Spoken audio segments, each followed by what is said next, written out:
അതിദാരിദ്ര്യ നിർമ്മാർജ്ജന സംസ്ഥാനമാണ് കേരളം എന്ന് തെരഞ്ഞെടുപ്പിന് തൊട്ടുമുമ്പാണ് പ്രഖ്യാപനം വന്നത്.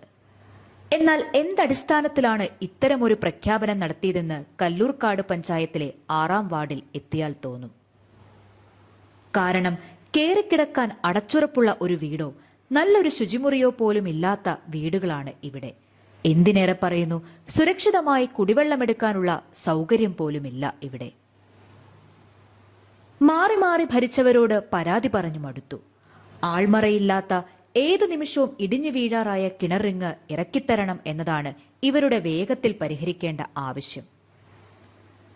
BJP കൺവെൻഷന് സംസ്ഥാന അധ്യക്ഷൻ രാജീവ് ചന്ദ്രശേഖർ കല്ലൂർക്കാട് എത്തിയപ്പോൾ പുത്തരിക്കുന്ന് ആൻസലി എന്ന വിദ്യാർത്ഥിനി ഇടിഞ്ഞു വീഴാറായ കിണർ സംരക്ഷിക്കാൻ വേണ്ടത് ചെയ്യണമെന്ന് ഒരു നിവേദനം സമർപ്പിച്ചു.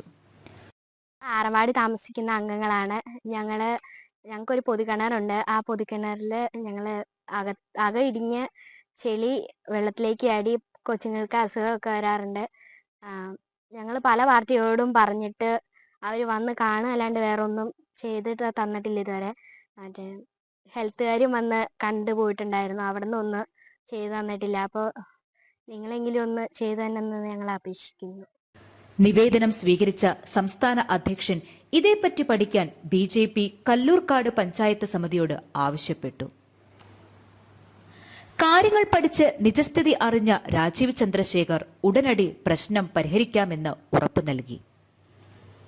BJP കല്ലൂർക്കാട് പഞ്ചായത്ത് സമിതി പ്രസിഡന്റ് സാബു KS വിദ്യാർത്ഥിനിയായ ആൻസിലിയെ നേരിൽ കണ്ട് ഇക്കാര്യം അറിയിക്കുകയും ചെയ്തു.